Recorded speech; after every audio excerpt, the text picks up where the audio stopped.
Oi, pessoal. Vocês podem me dar um retorno aí do som, por favor?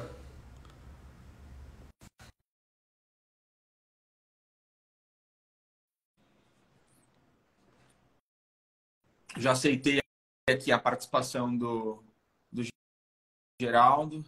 Já ele apareceu. E aí, pessoal, boa Oi, noite. abraço.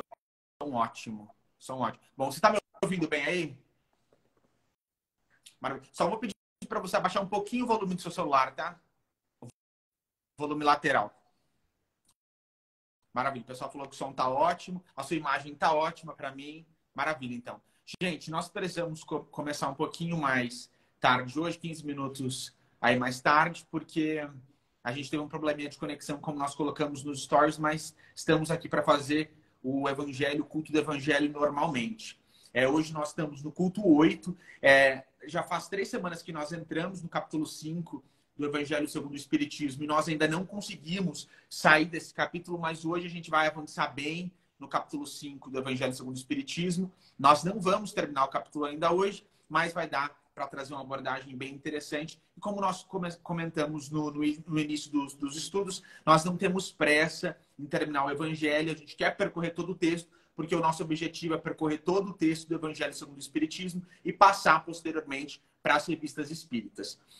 Lembrando que a dinâmica, né, do Evangelho segundo o Espiritismo, do culto do lar, então a gente aconselha, né, os nossos irmãos e irmãs que estão conosco a deixarem um copo de água para fluidificar, especialmente aquelas pessoas que estão precisando de algum auxílio na saúde. Nós já tivemos alguns testemunhos bem interessantes sobre águas fluidificadas, então a gente sempre recebe aquilo de que os nossos espíritos precisam. Então, lembrando aí da água, de colocar o copo com água para fluidificar. Antes de nós começarmos, eu vou fazer uma prece breve e depois nós entramos propriamente no texto do capítulo 5 do Evangelho segundo o Espiritismo. Nosso Deus, nosso Pai, de infinitos amor, misericórdia e justiça, inteligência suprema, causa primária de todas as coisas. Jesus, nosso divino amigo, nosso mestre, salvador e redentor, o amor das nossas almas. Maria, nossa mãe santíssima, em cujos braços nós temos encontrado afeto, carinho, devoção, aconchego, tudo de que nós precisamos para seguir em frente com confiança. E toda a espiritualidade amiga que nesta oportunidade nós cumprimentamos no nome do nosso saudoso e muito amado codificador Allan Kardec.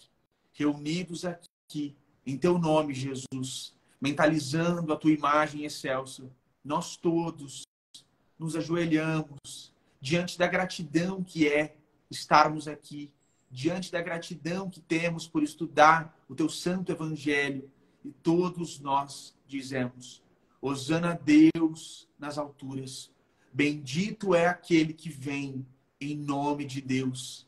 Nós cremos, Jesus, nos teus postulados. Nós cremos, Mestre, que o teu nome é muito poderoso. E reunidos aqui em teu nome, nós pedimos para que o teu Espírito, para que a tua presença seja registrada pelos nossos corações na noite de hoje. Nós ansiamos pela tua presença, Mestre.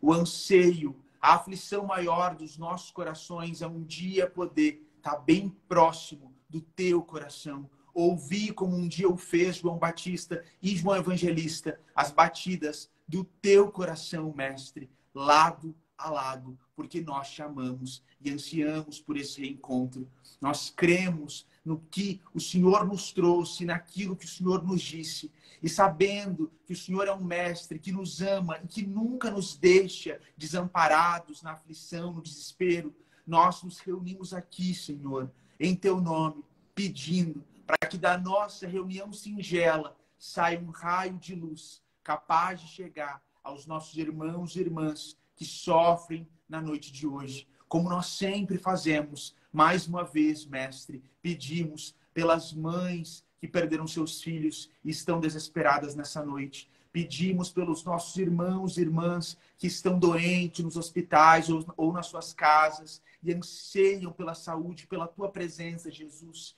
E também pedimos por aqueles que receberam recentemente diagnósticos terríveis, difíceis de lidar. Nós pedimos, Mestre, pelos nossos irmãos e irmãs que se encontram nas ruas, ansiosos pelo pão e pela água. Pedimos sempre, Jesus, pelos nossos irmãos e irmãs que, em perdendo a esperança nos dias do porvir, planejam tirar a própria vida. Também pedimos, Mestre, que a tua luz chegue às trevas mais densas do universo e que teu nome, dessa forma, seja glorificado. Seja conosco sempre, Jesus, que o teu nome seja louvado, porque nós cremos que o nome Jesus, Jesus Cristo, tem todo o poder para mudar, para libertar, para curar, para trazer para as nossas vidas esperança e paz, para nós seguirmos um caminho mais feliz e muito mais honesto, crendo e perseguindo todas as coisas das quais os nossos espíritos realmente precisam.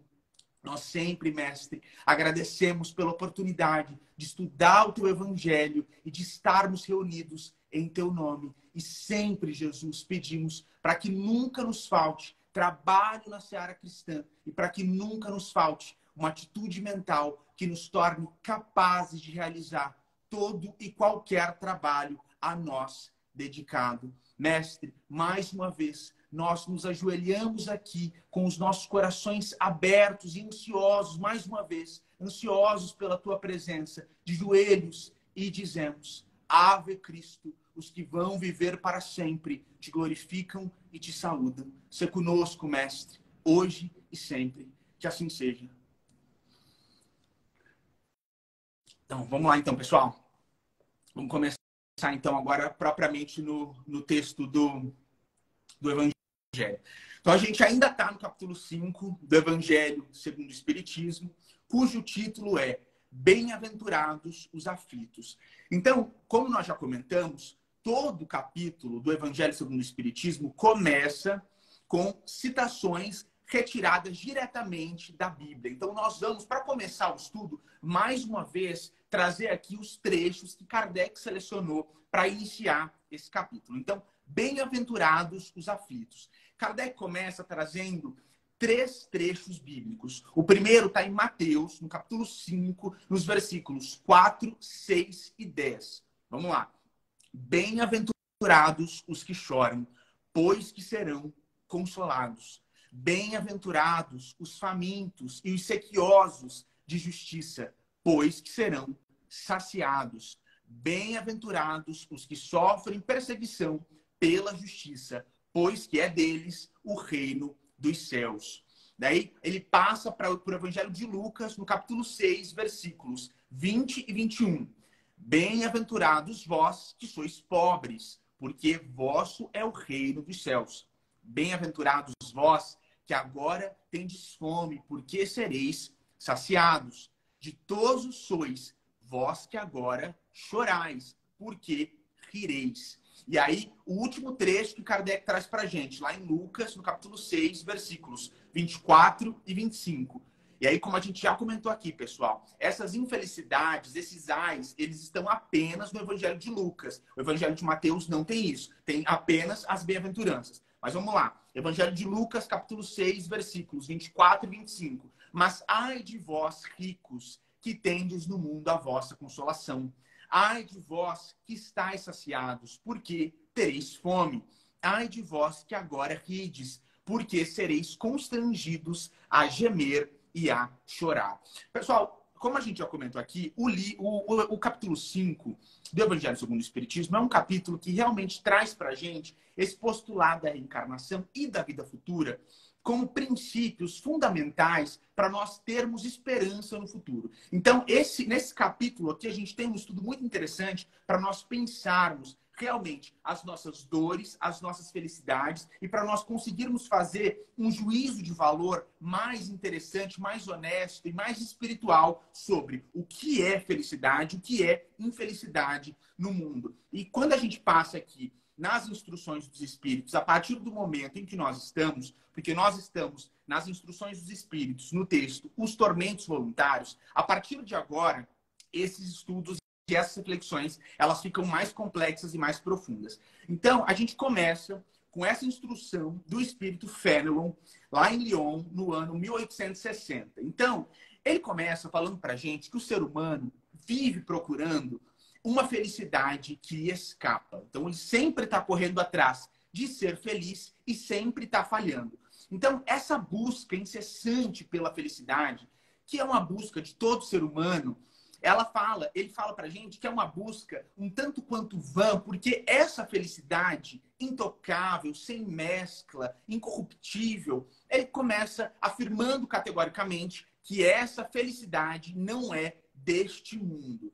Então, ele começa refletindo conosco sobre essa questão da plenitude, sobre nós acreditarmos que em algum momento nós chegaremos a essa felicidade plena. E qual seria a possibilidade de nós chegarmos a alguma felicidade real aqui no planeta Terra?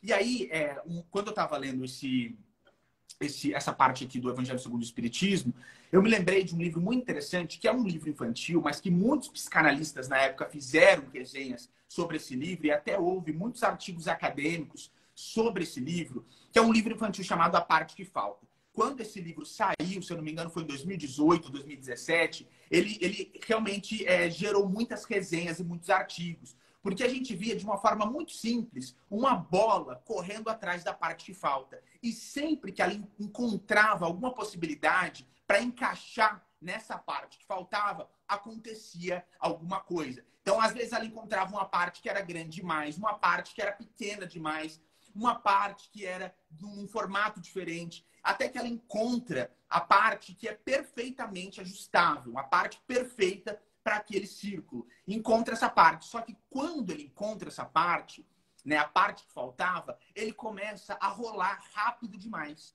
E aí ele para de perceber as belezas do caminho e para de perceber, né, o que é espiritual em detrimento, né, de sair rolando.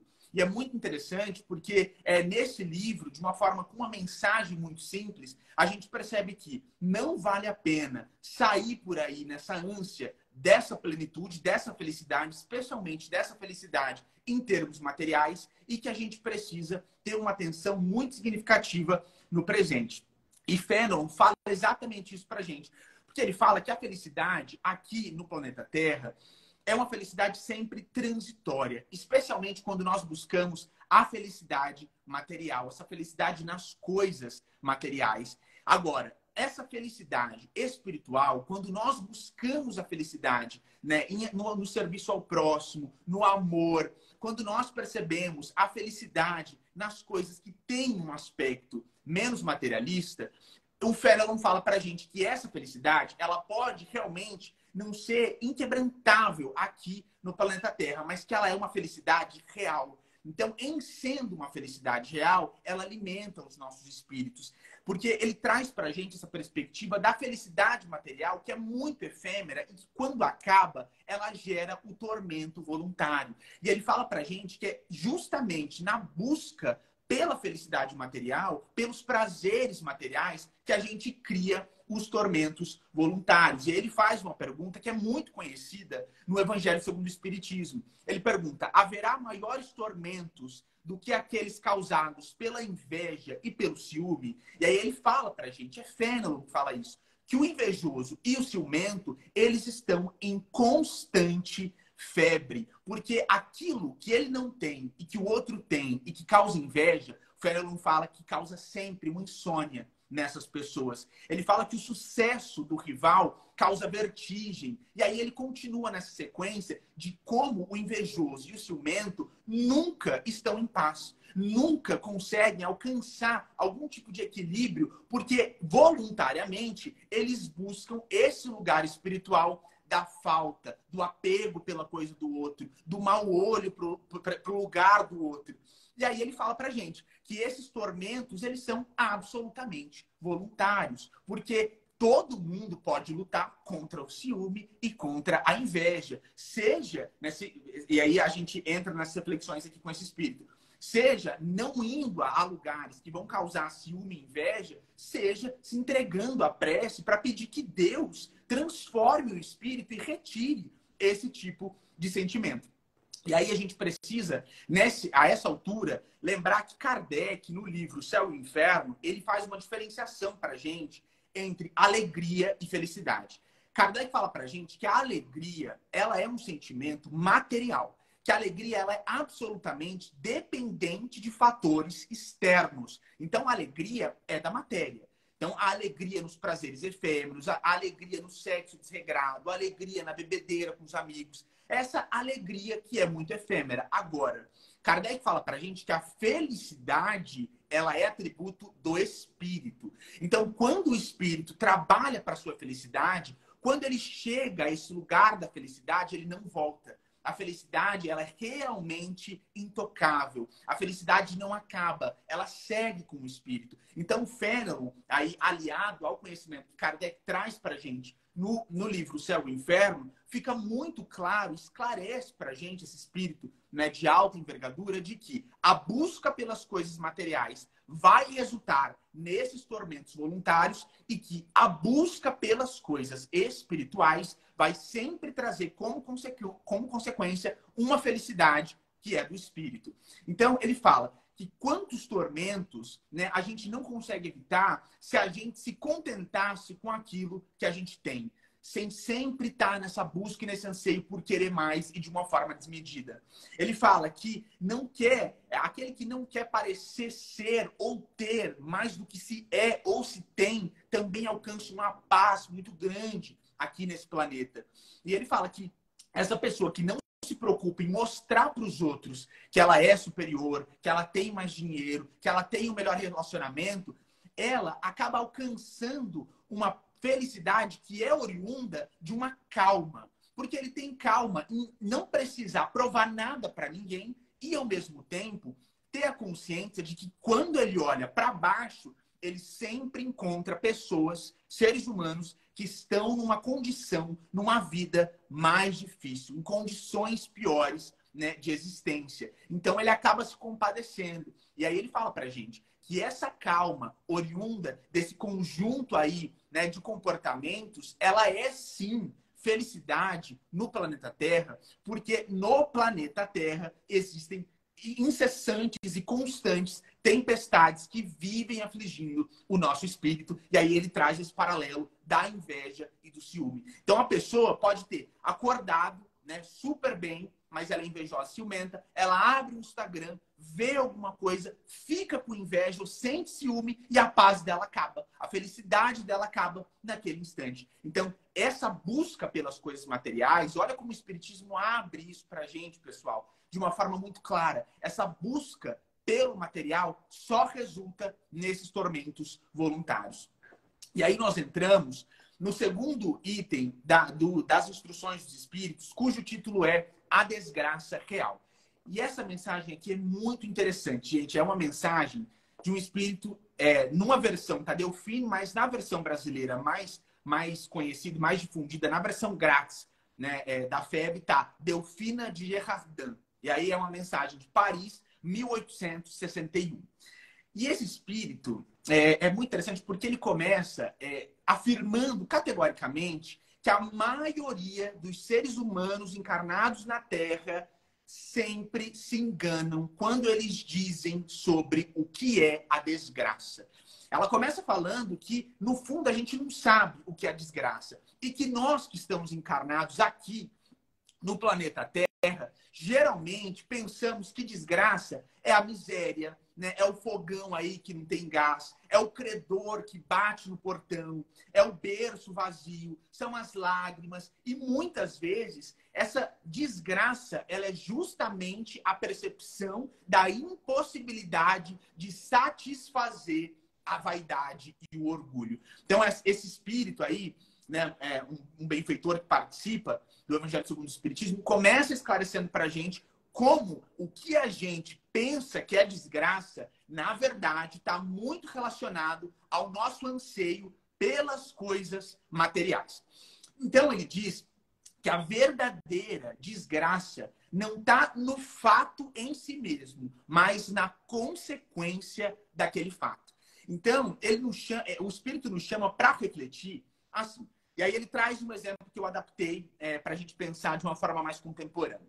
Então, a gente pensa aí um servidor público que estava numa prefeitura e se esforçou muito para conseguir uma parcela da verba aí que foi destinada para a pandemia do coronavírus. Então, o Espírito entende até que ele tem um mérito, né, que ele se esforçou muito para conseguir uma parcela daquele dinheiro. E aí o fato que nós temos seria, esse Espírito usou a verba, né, que foi destinada para o Covid, para combater a pandemia do coronavírus, e foi fazer uma viagem para a Grécia. O fato é esse. E aí, quando a gente olha esse fato isoladamente, e é isso que o Espírito está falando, a gente não pode olhar o fato para pensar o que é desgraça. A gente pensa de uma forma materialista que esse espírito é um esperto e conseguiu ir para a viagem que ele tanto sonhava, furtando. Então, a visão material ela é sempre muito limitada. Agora, se nós temos acesso à consequência espiritual e a gente fica sabendo que esse espírito que roubou durante a pandemia, furtou, né, durante a pandemia, vai precisar reencarnar com muita falta de ar para purgar essa culpa da consciência de ter tirado dinheiro de uma pandemia numa outra encarnação, a consequência é muito desastrosa. Então, a nossa análise nunca pode ser pelo que nós vemos materialmente. E é isso que esse espírito chama a gente para fazer. Não olhar para a vida dessas pessoas que têm fama, dinheiro, beleza, às vezes até a juventude, que é tão almejada, que tem tudo junto, porque a consequência desse fato pode ser muito desastrosa. E aí, ela termina assim, essa instrução com a gente. Peçam... Não, ela fala assim, que quando a gente olha para a vida futura, antes de terminar, ela fala assim, quando nós olhamos para a vida futura e nós fazemos uma análise sobre o que é o futuro do espírito, aí sim a gente pode pensar em desgraça ou felicidade. E aí, antes dela terminar, eu que tinha colocado aqui, para a gente se lembrar de quando Cristo fala para a gente.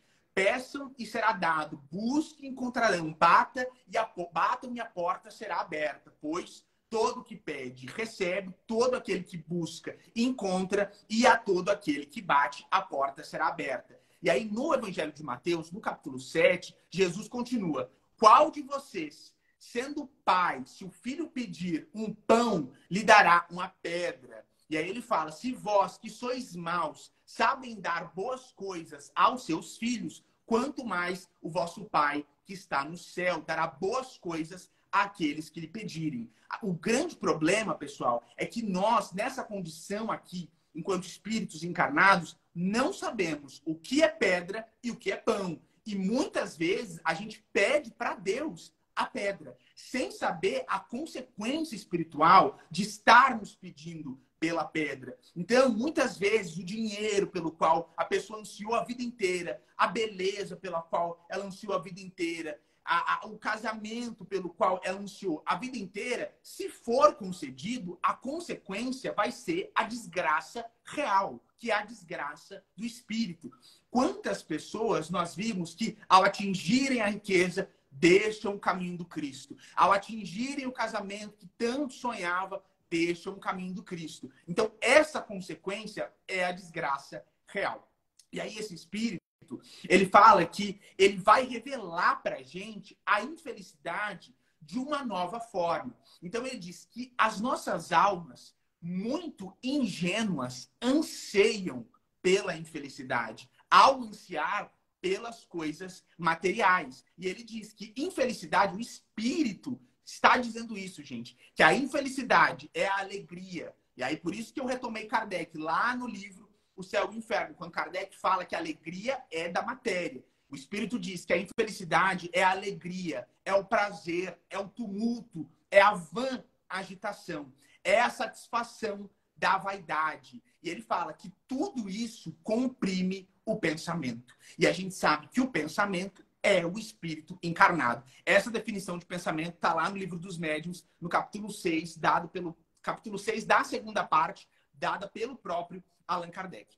E aí, o espírito, agora sim, termina para a gente dizendo que, pois, o espiritismo vos esclareça e recoloque para vós, sob verdadeiros prismas, a verdade e o erro, tão singularmente deformados pela vossa cegueira. Agireis, então, como bravos soldados que, longe de fugirem do perigo, preferem as lutas dos combates arriscados à paz que lhes não pode dar glória nem promoção. Que importa ao soldado perder na réfrega armas, bagagens e uniforme, desde que saia vencedor e com glória. Que importa ao que tem fé no futuro deixar no campo de batalha da vida a riqueza e o manto da carne, contanto que a sua alma entre gloriosa no reino celeste. Então, pessoal, esse espírito, e a mensagem é maravilhosa, traz para a gente uma abordagem nova sobre essa desgraça real. Sendo essa desgraça real a desgraça do espírito, mesmo que na terra o corpo encarnado esteja desfrutando do dinheiro, do prazer, do luxo e de todas as possibilidades pelas quais todos nós ansiamos enquanto estamos encarnados aqui. E aí, gente, a gente passa para a última da minha parte aqui, instrução dos espíritos, que se chama a melancolia. E aí o espírito que ditou essa mensagem se chama François de Geneve. E ela foi editada em Bordeaux. E aí o espírito começa com uma pergunta muito interessante. Ele começa indagando assim: sabe aquela tristeza, né, que se apodera do seu coração muitas vezes e você não sabe exatamente o que significa, né? E de repente você se vê entristecido e pensando que a sua vida é muito amarga. E o espírito começa a falar conosco sobre essa tristeza, que de vez em quando vem, bate a porta dos nossos corações. E ele fala que essa tristeza é o espírito que, ansiando pela liberdade da condição de espírito, né? E aí, pela felicidade, pela liberdade que ele tem no plano espiritual, mas quando ele percebe que ainda está ligado ao corpo, né, e preso à matéria, e de tanto tentar sair do corpo, ele percebe que não consegue, que não tem forças para isso. Quando ele percebe que esse esforço de sair do corpo é em vão, essa felicidade vem.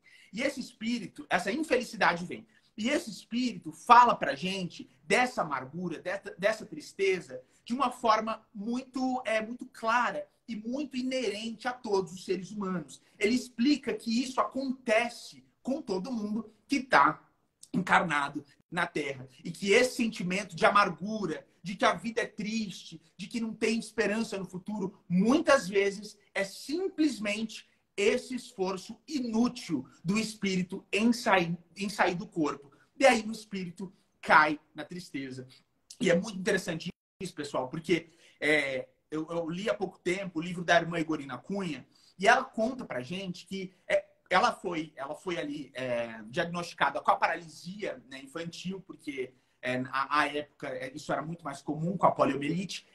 E ela, sentada ali com a perna, ela fala que ela não sentia nenhuma vitalidade naquela perna. E em estando sentada, ouvindo música, a irmã Igorina conta no livro dela que ela ansiava muito por sair percorrendo o espaço. Sair pelo espaço, que o espírito saísse do corpo, flutuando pelo espaço, no som da música. E ela conta pra gente que numa dessas meditações ouvindo música, o espírito dela saiu do corpo. O espírito saiu do corpo, ela ficou maravilhada com aquela sensação do espírito livre andando por aí, e foi aí que ela entendeu a força do espírito e começou a lutar pela cura da paralisia. E aí o resumo da história é que ela entendeu que o espírito é uma força potente, né? E como diz André Luiz, é uma força mento-eletromagnética, e entendendo isso, e com meditações, com muita disciplina e com muito estudo espírita, ela conseguiu curar com a força da mente, com a força do pensamento, que é o espírito encarnado,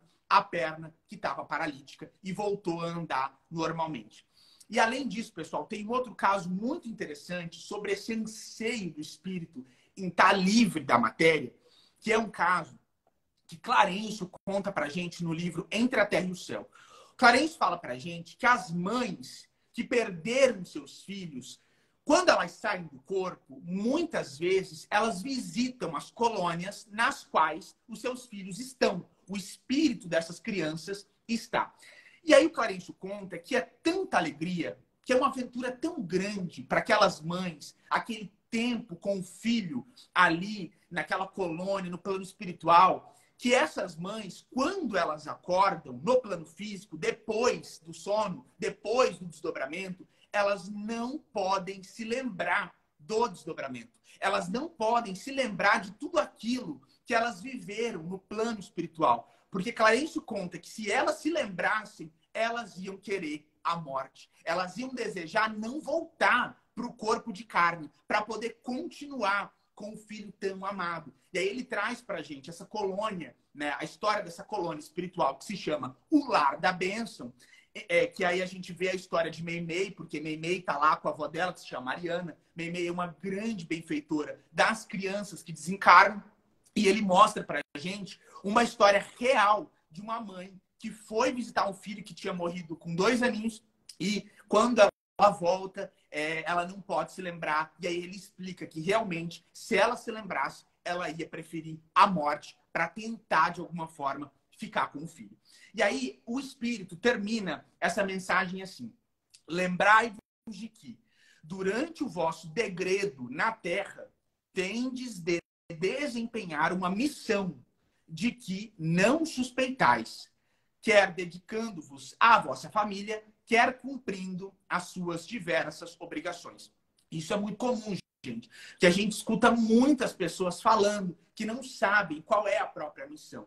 De qualquer forma, mesmo quem não sabe qual é a própria missão, a gente sabe que o Cristo nos chamou ao amor. E aí lá no Evangelho, né, de Mateus, ele fala: ama o teu Deus sobre todas as coisas e ama o teu próximo como a ti mesmo. E aí, quando ele está apenas num outro contexto, lá no Evangelho de João, no capítulo 14, no capítulo 13, quando ele fala para os discípulos apenas sobre o amor, ele fala: ama o teu próximo, ama o teu irmão como eu vos amei. E é interessante a gente perceber isso, gente, porque antes de Jesus falar isso para os discípulos, naquele contexto da última ceia, antes de falar esse ensinamento, ele faz o quê? Ele lava os pés dos discípulos. E aí, no livro Pensamento e Vida, a gente tem Emmanuel definindo o amor de uma forma mais categórica. Amar é, acima de tudo, serviço ao próximo. Então, mesmo quem não descobriu ainda a missão, uma missão específica, né? E aí toda a missão começa na família, amando, mas quem não descobriu pode ter a certeza de que esse amor, traduzindo-se em serviço ao próximo, é uma missão para todos nós que estamos encarnados aqui na Terra. O Espírito continua. Se no curso desse degredo provação, exonerando-vos dos vossos encargos, sobre vós desabarem os cuidados, as inquietações e tribulações, sede fortes e corajosos para os suportar. Afrontai-os resolutos, duram pouco e vos conduzirão à companhia dos amigos por quem chorais, e que, jubilosos por ver-vos de novo entre eles, vos estenderão os braços a fim de guiar-vos a uma região inacessível às aflições da terra. Então, mais uma vez, gente, talvez todo o estudo aqui no capítulo 5, a gente vai terminar sempre falando isso. Que todo aquele que suporta as provas, as dificuldades, as dores, as expiações do planeta Terra com fé e muita resignação, vai com certeza desfrutar de uma felicidade que a gente não conhece aqui no planeta Terra e que é, com certeza, se a gente acredita em Jesus, a felicidade real. Uma felicidade que é imperecível, que nunca acaba e que, com certeza, vai fazer muito melhor para os nossos espíritos do que as coisas bobas e tolas que estão tão relacionadas à matéria, pelas quais as nossas almas ingenuamente anseiam quando estão encarnadas aqui na Terra. E aí a gente termina essa parte e o Geraldinho continua agora.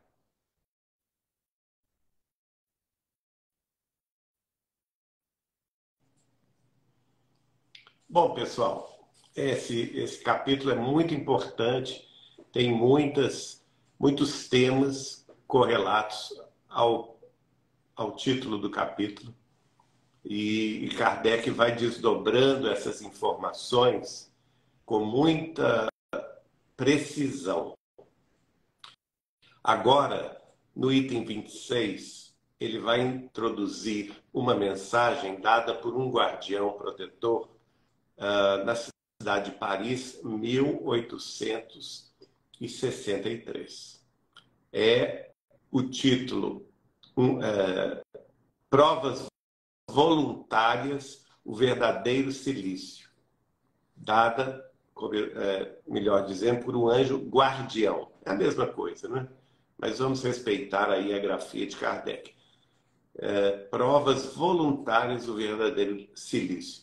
E ela é muito importante que a gente reflita sobre ela, porque, em primeiro lugar, são aquelas provas que nós escolhemos, provas voluntárias. O Espírito vai discorrer sobre isso. Mas antes de entrar nesse assunto, eu queria contar a vocês uma conversa que eu tive com Chico Xavier a respeito da nossa programação reencarnatória. E eu perguntava ao Chico Xavier o seguinte: se nós, no mundo espiritual, se todos os seres humanos escolhem voluntariamente as provas antes de encarnar, se existe essa participação voluntária nossa na escolha dos nossos roteiros. E ele me diz que a maioria de nós, sim. Então eu perguntei, mas qual que se é a maioria, não é todo mundo? Então ele me contou, não, Geraldinho, acontece o seguinte: todos nós, seres humanos, que temos uma condição de inteligência mediana para cima, todos nós vamos sim participar da escolha voluntária, né, da nossa programação reencarnatória no futuro. E essa programação envolve não somente nós, mas nossos familiares e amigos, benfeitores e mentores, e até mesmo a intercessão de espíritos elevadíssimos que, por alguma razão, no passado próximo ou remoto, nós tivemos algum tipo de relação social ou mesmo familiar. Então, é um projeto demorado, é um projeto que envolve, assim, por assim dizer, uma gama muito grande de espíritos, porque temos que reconhecer também o seguinte: quando reencarnamos, a gente não encarna sozinho. A gente precisa de uma mãe, de um pai. Por nossa vez, nós teremos, talvez, irmãos e irmãs que participarão do nosso grupo familiar, não é? Se vamos nos consorciar ou não com nossas esposas ou nossos maridos, se vamos ter filhos, quem serão os nossos filhos? Vejam bem, a complexidade disso é muito grande. E mesmo antes dos nossos avós, quem eram os pais deles? Que tipo de genealogia está se configurando nessa família que é de laços corporais, mas que bastas vezes se reúne também por laços espirituais, de afinidade, de sintonia, ou mesmo de culpa, porque às vezes um grupo de espíritos que foi culpado em determinada existência no cometimento de um crime, ou que forçou uma guerra, uma invasão, um saque, uma corrupção qualquer, esse grupo certamente vai programar a sua reencarnação junto para resgatar esses débitos. Então, por isso mesmo, o Chico vai nos dizer que, estando nós dentro da condição que ele chamou de mediana, de inteligência, vejam bem, não é uma condição moral, não é uma condição espiritual, é uma condição, segundo Chico Xavier, de inteligência mediana para cima. E isso abarca quase toda a humanidade, porque as pessoas que têm, vamos dizer assim, uma inteligência menor ou algum impedimento mental, naturalmente, que elas não têm capacidade de decidir sobre o próprio destino, porque elas não ainda avaliam a extensão dos problemas ou a extensão dos desafios que irão enfrentar. Então, partindo desse pressuposto que me foi explicado muito bem pelo Chico, a maioria de nós, como ele falou, vai participar voluntariamente, né? Ou seja, nós vamos participar com a nossa vontade das provas futuras de uma encarnação. E aí fica a questão, quando chegamos aqui na Terra, o que acontece? Nós podemos escolher aqui na Terra outras provas voluntárias, nós podemos estabelecer em nós disciplinas mais rígidas que talvez tenham sido organizadas ou recomendadas no mundo espiritual. Aí é que entra a questão que um anjo guardião vai escrever para Allan Kardec na cidade de Paris em 1863. E ele, então, vai também começar essa escrita perguntando também uma outra questão, se nós podemos também abrandar as nossas provas, se nós podemos melhorar o tipo de sofrimento pelo qual nós iremos enfrentar, né, através do qual nós iremos nos evoluir, nós iremos progredir através de uma prova ou de uma expiação, se essa prova ou se essa expiação poderia ser abrandada. Ele começa dizendo: perguntai se é lícito ao homem abrandar as próprias provas. Essa questão equivale a esta outra. É lícito àquele que se afoga cuidar de salvar-se? Àquele em quem um espinho entrou, retirá-lo? Ao que está doente, chamar o médico? É claro que sim, né, gente? Se essas questões estão ao nosso alcance para abrandar o nosso sofrimento, abrandar a nossa prova, o nosso desafio, claro que devemos lançar mão desses recursos, como ele próprio dá aqui notícia. Aquele que está se afogando vai se debater para sair da água, aquele que teve um espinho no pé, um prego que entrou, também vai retirá-lo, e aquele que está doente chamar o médico. Por quê?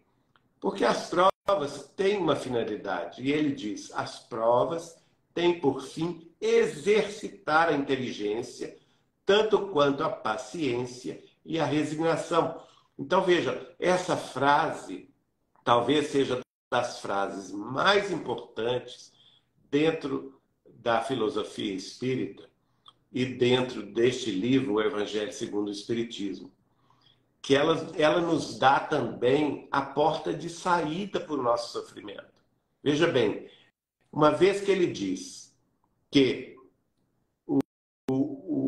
as provas têm por finalidade exercitar a nossa inteligência, tanto quanto exercitar a nossa paciência e a nossa resignação, se nós deixarmos de preocupar com as provas e de imediato aceitá-las, né, pela resignação, se nós agirmos com paciência, com calma, não é? Com, vamos dizer assim, aquele espírito de não combate, de não revolta, de não insubmissão, e por conseguinte ficarmos em paz conosco mesmos, analisando que tipo de inteligência essa prova poderá nos dar, que tipo de benefício moral aquela expiação está nos proporcionando. Ora, se esse é o objetivo da prova, não é? Ou da expiação, e se eu me antecipo controlando a mim mesmo, fazendo com que eu possa, dentro de mim mesmo, empreender todos os meus esforços possíveis que estejam ao meu alcance para que eu tenha paciência, resignação e inteligência, então a prova deixa de ser necessária. Compreenderam?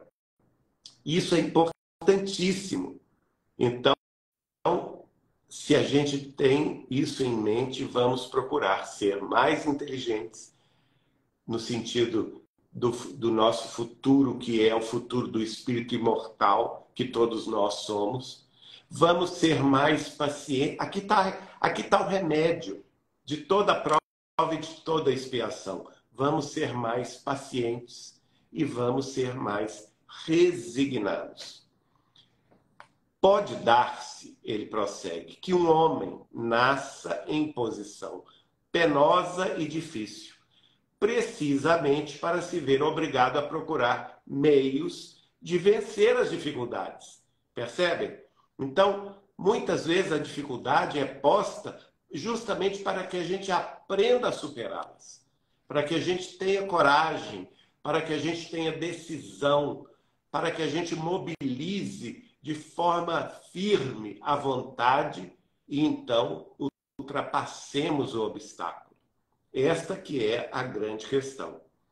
E aí ele diz, o mérito consiste em sofrer, sem murmurar, as consequências dos males que lhe não seja possível evitar, em perseverar na luta, em não se desesperar, se não é bem-sucedido. Nunca, porém, numa negligência que seria mais preguiça do que virtude. Então vamos dissecar esse trecho aqui. Qual que é o mérito que nós poderemos dizer que é o mérito de bem sofrer? Aí alguém pode dizer assim, mas esses espíritas são doidos, vão falar que o sofrimento é bom, que então o espiritismo é uma doutrina masoquista. Não, é exatamente o contrário. Não tem nada a ver com masoquismo. Nós não somos instigadores do sofrimento, né? Não queremos que ninguém sofra, não é isso. Essa não é a questão. Mas o sofrimento tem um propósito, que é, às vezes, de nos corrigir. Nos corrigir no hoje aquilo que fizemos no passado.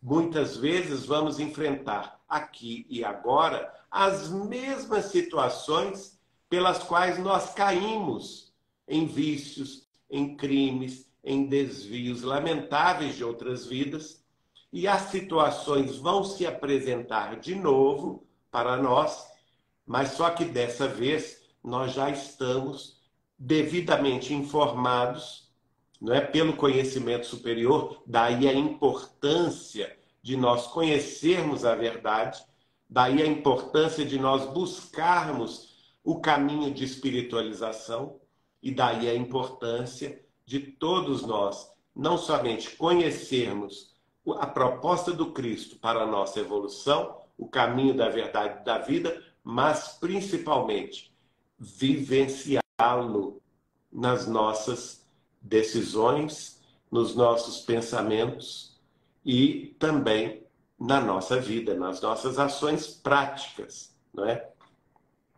Então, vamos pensar o seguinte: qual que é então o mérito de bem sofrer? É aquele mesmo que Jesus, no Sermão da Montanha, classificou as chamadas bem-aventuranças. Né? Bem-aventurados sois vós que sofreis, porque serão consolados. Ora, mas aqui ele está se referindo a quem bem sofre, a quem sofre buscando mérito do decorrente desse sofrimento, que é o sofrimento sem murmuração, né? É o sofrimento que diante, por exemplo, de situações inevitáveis, Então, quais seriam essas situações inevitáveis? Por exemplo, a morte de um ente querido na nossa família. A gente não tem como evitar isso, mas acontece. Então, esse é um sofrimento inevitável. Então, como que eu vou proceder diante desse sofrimento? Sem murmuração, né? Perseverando na luta, não se desesperando, porque o desespero ele nos atrasa o passo, não é? A murmuração também, aquela pessoa que só murmura, está sempre reclamando de tudo, nada para ela tá bom. Tudo que acontece, ao invés dela ver o lado positivo, vê sempre o lado negativo. Então fica naquela ladainha, naquele cultivo de pensamentos de tristeza, de depressão, de autopiedade, não é? E essa murmuração não pode ser agradável a Deus. Deus nos dá tanto, minha gente. Nos deu a vida, nos deu essa terra maravilhosa, nos deu esse ar que nós respiramos, não é? As plantas, os mares, os animais, os peixes, os oceanos, a chuva, o sol, o calor. Nos deu condições de aprender, de buscar a vida superior, nos deu o amor em família, o amor entre os cônjuges, o amor entre pais e mães e seus filhos, o amor pela fé, não é? Que é o amor superior, que é a busca de Deus em nós mesmos. E por que nós haveremos de murmurar? Se a gente prosseguir nesse propósito de murmuração, nós estaremos atrasando o nosso passo. Aqui ele fala, essa questão dá lugar naturalmente a outra, pois se Jesus disse, bem-aventurados os aflitos, haverá mérito em procurar alguém aflições que lhe agravem as provas por meio de sofrimentos voluntários? A isso responderei muito positivamente. Sim, há grande mérito quando os sofrimentos e as privações objetivam o bem do próximo, porquanto a caridade é caridade pelo sacrifício. Então, muita gente confunde essa questão, por exemplo, eles falam, Chico Xavier foi um homem que sofreu tanto, né? Que teve tantas doenças, que ficou praticamente cego e que ficou praticamente paralítico no fim da vida, porque ele era carregado de um lugar para outro, né? Então, isso é devido, por exemplo, a débitos que ele tinha de outras vidas? Não, gente, claro que não. O homem da elevação de Chico Xavier, isso foi o quê? Foi a prova voluntária que ele próprio se colocou, né? Em que ele próprio se colocou, ele próprio, ao vir à Terra, descendo da sua, sem dúvida alguma, luminosa posição no mundo espiritual, fazendo-se pequeno como um de nós, ele se colocou nessa posição de sofrimento para se igualar a nós, para que nós nos sentíssemos ao lado dele como irmãos, não é? Uma vez ele me contou esse caso, que ele estava com um câncer no intestino. E eu fiquei apavorado. Eu falei assim, Chico, então nós temos que olhar isso, ver um médico, quem sabe uma operação. Ele disse, não, meu filho, eu não quero fazer isso não, porque eu não vou desencarnar disto. Mas Chico, mas você vai deixar o câncer graçando aí no seu intestino? Não pode. Eu disse, não. Sabe o que acontece? Eu vejo tantos dos nossos amigos passar pela prova do câncer, passar pela prova de ter no próprio corpo doenças tão difíceis, que eu ficava pensando, gente, quando eu desencarnar, eu vou encontrar com esse pessoal e vou ficar sem graça com eles, porque eu não me sinto com nenhuma doença séria, de modo que eu quero chegar do lado de lá e falar, não, mas eu também passei por essa prova. Então, veja, é um sacrifício voluntário para que ele se conectasse com o nosso sofrimento, não é? Para que ele entendesse o nosso próprio sofrimento.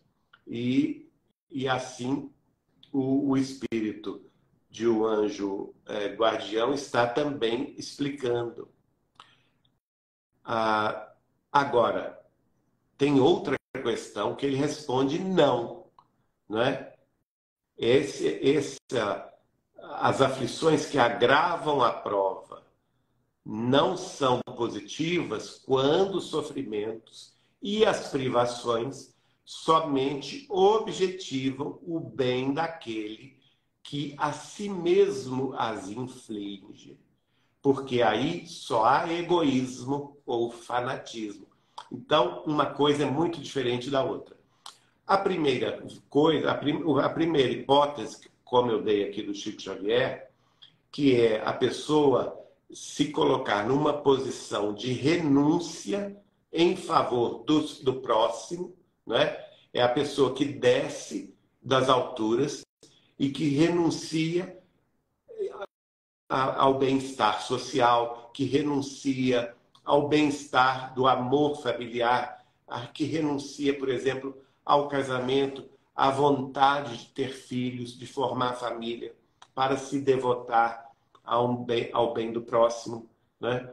Uma pessoa que, por exemplo, renuncia ao conforto material para trabalhar horas sucessivas sem remuneração em favor da fraternidade. Aquela pessoa que faz trabalhos voluntários semanais em nome da solidariedade humana. Então, esses são sacrifícios positivos, sacrifícios voluntários que a espiritualidade maior apoia. Mas aqueles outros, que a pessoa se coloca apenas com objetivos egoísticos, não é? Ela a si mesmo os inflige por motivo de fanatismo, que não dá proveito algum aos outros, esses não vão valer de nada, minha gente. Então, eram aqueles no passado, é o caso daqueles religiosos que apunham a si mesmos aqueles cilícios, né? O cilício é um instrumento de tortura.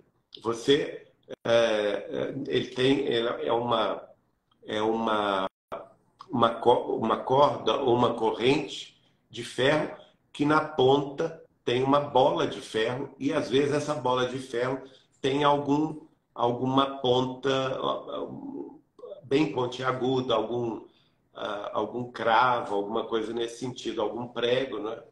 E era comum que os religiosos do passado ficassem, para buscar a disciplina, ficavam se ciliciando, não é? Que é o quê? Se colocando aquele sofrimento corporal. Ora, isso adianta para quem? Isso é benefício para alguém? Não. Outra questão, a pessoa que se fecha num convento ou se fecha no mosteiro, ela está fazendo algum benefício aos outros? Não. É uma coisa egoística. Ela está lá muito mais pensando no egoísmo da própria elevação espiritual do que em colaborar com a solidariedade humana, em descer da sua condição espiritual e buscar o sofrimento mais atroz que está nas ruas, que está nos hospitais, que está nas creches, que está nos asilos, que está nos orfanatos, que está nas casas de amparo aos doentes mentais, não é? Então, qual dos cilícios é mais agradável a Deus? Claro que é o primeiro. Aliás, o segundo, né? Que é aquele que a pessoa vai renunciar a uma posição de conforto, sair da sua zona de conforto e trabalhar no bem. Esse cilício, ele é efetivo. Agora, o outro que a pessoa fica se colocando egoisticamente disciplinas ou martírios não conta para nada. Às vezes nem mesmo para a própria pessoa. Que ela pode entrar, como diz aqui o Espírito, na questão do fanatismo religioso. Então, o Espírito prossegue. Grande distinção cumpre aqui se faça, pelo que vos respeita pessoalmente. Contentai-vos com as provas que Deus vos manda, e não lhes aumenteis o volume, já de si por vezes tão pesado. Então, olha, o Espírito já está nos indicando, não vamos querer ser santos ou fazer um salto além das pernas, né? Da nossa capacidade de pulo. E isso temos que ter muito cuidado. Vamos aceitar as provas que Deus nos mandou, porque é mais seguro, porque sabemos de antemão que houve uma programação espiritual anterior, programação com a qual nós tivemos contato e da qual nós participamos, e também programação que foi referenciada e que foi também abençoada pelos nossos mentores e guias no mundo espiritual, e por isso mesmo nós estamos em mais segurança se nós ficarmos com essa programação, essa que vem naturalmente, não é aquela que a gente vai forçosamente buscar.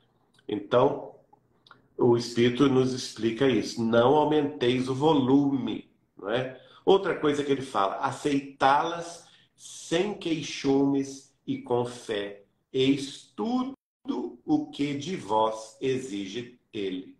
Então, basta, gente, que a gente tenha resignação, aceitação e outra coisa, basta que tenhamos fé, porque a fé remove todas as montanhas dos obstáculos terrenos.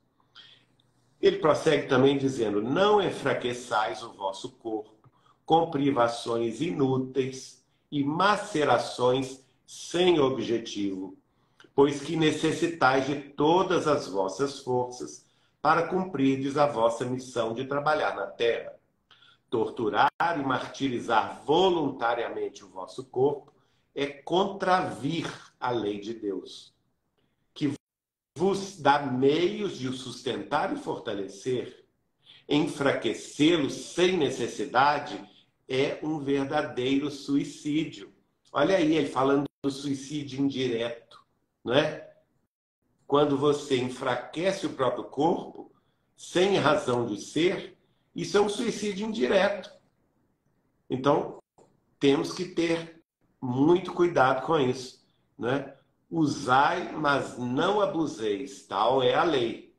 O abuso das melhores coisas tem a sua punição nas inevitáveis consequências que acarreta.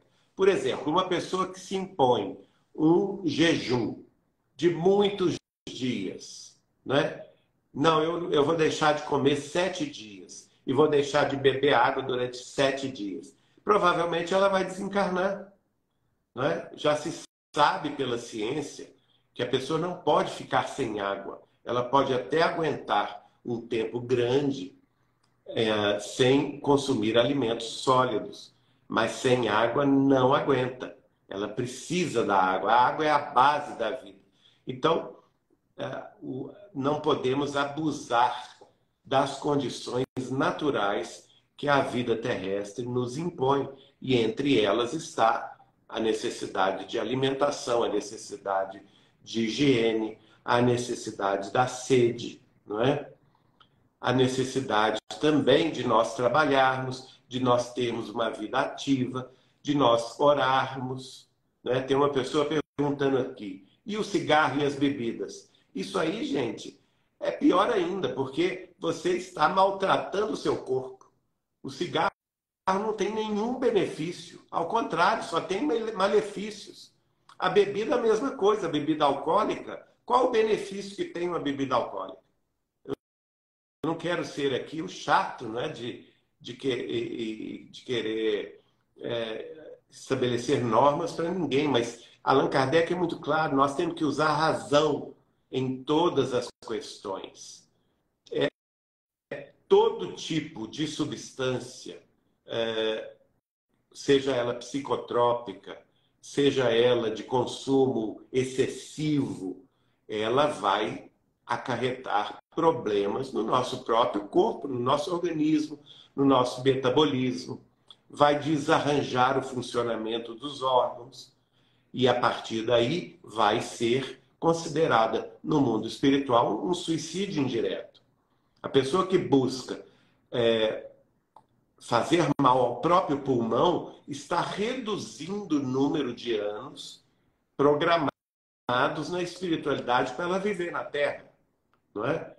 A mesma coisa a pessoa que se devota ao consumo exacerbado de bebida alcoólica. Ela estará bombardeando o fígado dela, que provavelmente vai acabar numa cirrose, que vai levá-la a desencarnação antes do tempo programado. E sem contar aqui nas drogas, né? A maconha, a cocaína, o crack, tudo que destrói não somente a pessoa, mas como o próprio equilíbrio familiar, de pais, de mães, de irmãos, de avós, que podem sofrer muito. Agora, o outro lado da moeda, muito diverso, é o que ocorre quando o homem impõe a si próprio sofrimentos para o alívio do seu próximo. Se suportardes o frio e a fome para aquecer e alimentar alguém que precise ser aquecido e alimentado, e se o vosso corpo disso se ressente, fazeis um sacrifício que Deus abençoa. Então, gente, quanto nós temos de excesso em nossos lares? Quanto que temos de excesso, por exemplo, nos nossos guarda-roupas, com roupas, calças, camisas, pijamas, malhas ou sapatos? E quantos estão na rua hoje com fome, com sede, com necessidade de um abrigo, necessidade de roupas, de uma coberta no frio, não é? Então, esse sacrifício, você tirar do que você tem e dar ao que não tem nada, esse é agradável a Deus. Deus abençoa. Ele prossegue: vós que deixais os vossos aposentos perfumados para irdes à mansarda infecta levar a consolação. Né? Quantas mansardas infectas nós encontramos em nossas cidades no mundo inteiro? Essas posições, por exemplo, que estão nas ruas, junto aos mais miseráveis, que não têm um teto onde morar e que muitas vezes se organizam em pequenas comunidades de moradores de rua, às vezes em pontos de tráfico de drogas, em pontos de consumo de drogas, como por exemplo a Cracolândia. Por que não buscarmos esses irmãos com o nosso apoio, a nossa palavra, uma quentinha, uma garrafa d'água, porque eles têm muita sede, não é?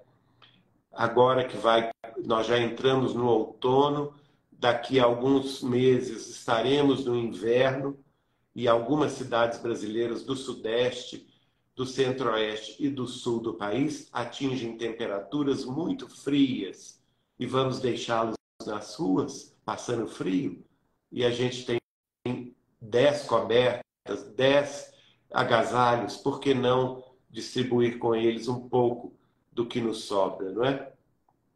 Então, ele prossegue: vós que sujais as vossas delicadas mãos, pensando chagas, vós que vos privais do sono para velar a cabeceira de um doente, que apenas é vosso irmão em Deus, vós, enfim, que despendeis a vossa saúde na prática das boas obras, tendes em tudo isso vosso cilício, verdadeiro e abençoado cilício, visto que os gozos do mundo não vos secaram o coração, que não adormecestes no seio das volúpias enervantes da riqueza, antes vos constituístes anjos consoladores dos pobres deserdados.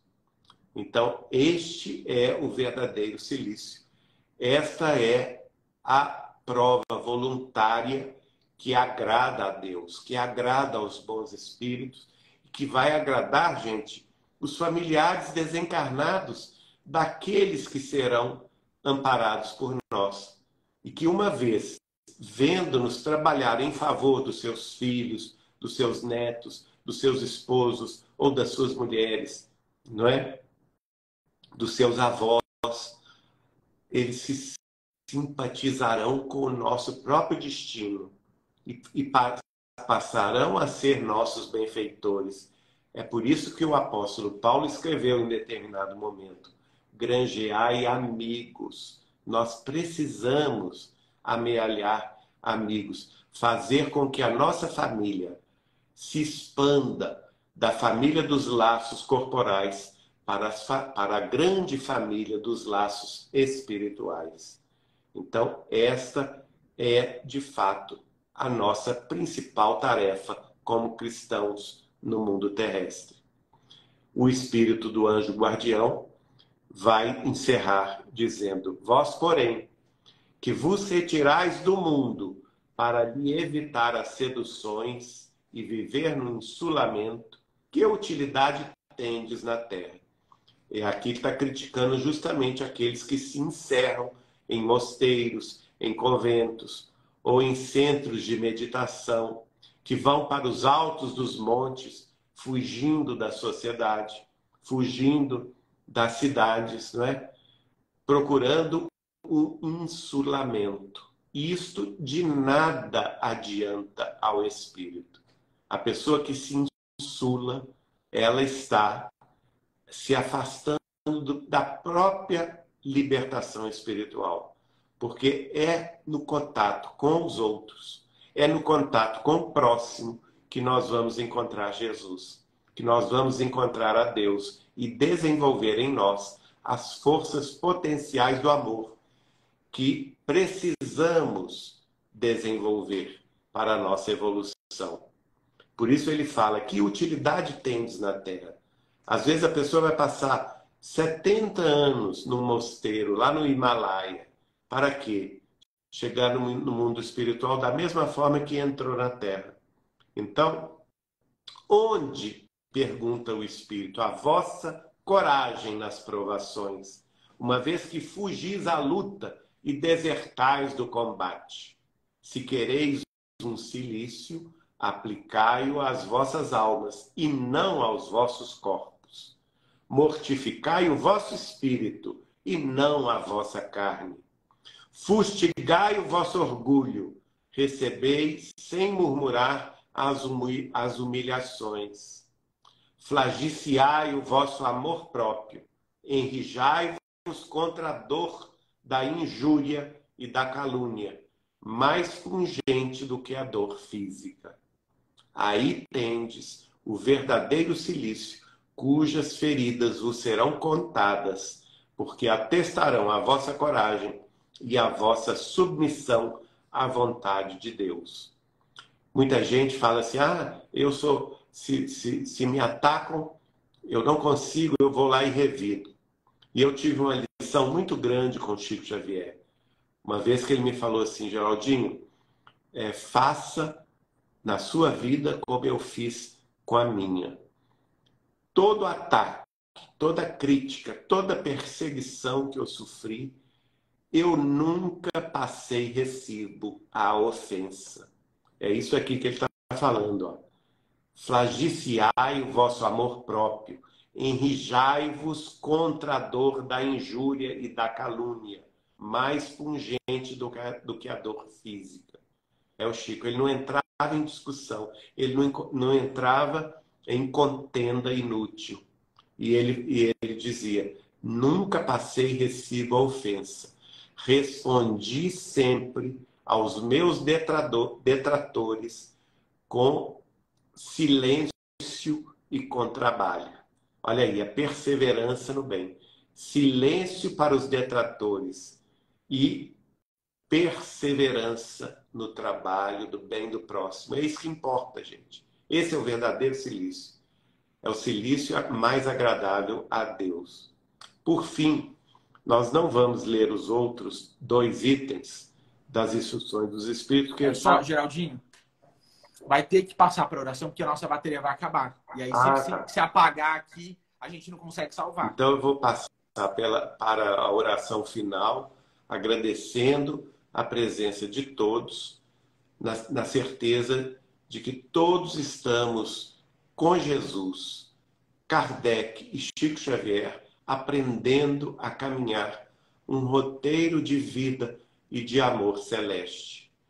Somos os verdadeiros ricos da terra, aqueles que têm a riqueza da fé e da esperança, aqueles que têm, em nome de Deus, sede do conhecimento superior, aqueles que têm acesso a uma riqueza inimaginável, vertida de mais alto através dos livros, centenas de livros que vieram pelas mãos dos benfeitores espirituais, desde o tempo de Allan Kardec, passando no século XX por Chico Xavier. E por isso nós rendemos graças, ó Deus, pelo pão espiritual que nos destes, fazendo com que tivéssemos acesso à abençoada doutrina dos Espíritos, o Consolador que nos enviaste, para nos lembrar de tudo quanto Jesus havia nos dito e nos esclarecer todas as coisas. Não nos deixais nunca apartados desse conhecimento de vida superior, mas, sobretudo, Senhor, fazei com que arregacemos as nossas mangas e partamos intimoratos no concurso daqueles que mais sofrem, sobrecarregados e aflitos em torno de nossos passos. Fazei com que os atinjamos sempre com a palavra da bênção, o olhar de compreensão, o abraço fraterno, o sorriso de fé e, sobretudo, Senhor, a migalha da esperança, que por vossa vontade sublime estejamos capazes de oferecer-lhes, assim hoje, agora, como para todo sempre. Assim será. Muito obrigado, Jesus. Muito obrigado, meu Deus. Muito obrigado, Chico Xavier e benfeitores espirituais que nos ajudam a compreender esta santa doutrina. Que estejamos sempre juntos, que nossas águas sejam iluminadas e abençoadas e que todos possamos ser despeços na vossa paz, agora e sempre. Assim seja.